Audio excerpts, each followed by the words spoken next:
Gaano kahalaga sa'yo ang stoic mindset pagdating sa partner, workplace at sa lifestyle?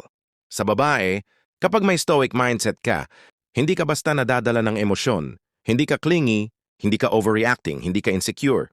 Halimbawa, may tampuhan o may hindi magandang araw si partner, imbes na sumabay ka sa init ng ulo, kalmado ka lang. Dahil doon, mas nagiging rock ka sa relasyon. Ikaw yung maaasahan at hindi basta natitinag. Ang core value dito ay emotional control.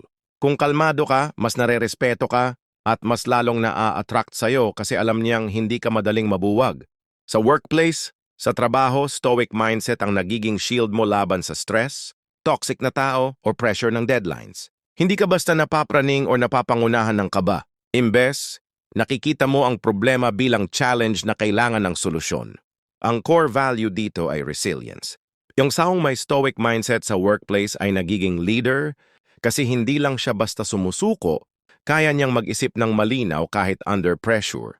Sa lifestyle, pagdating sa daily life, ang stoic mindset ang nagtuturo sa'yo kung paano mag-focus sa kung ano lang ang kaya mong kontrolin at huwag sayangin ang energy sa mga bagay na wala kang hawak.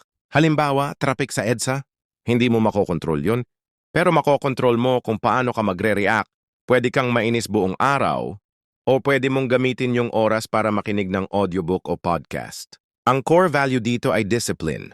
Sa lifestyle, nagiging mas simple, mas magaan, at mas productive ang buhay mo dahil hindi mo pinapabigat ang sarili mo sa walang saysay na bagay.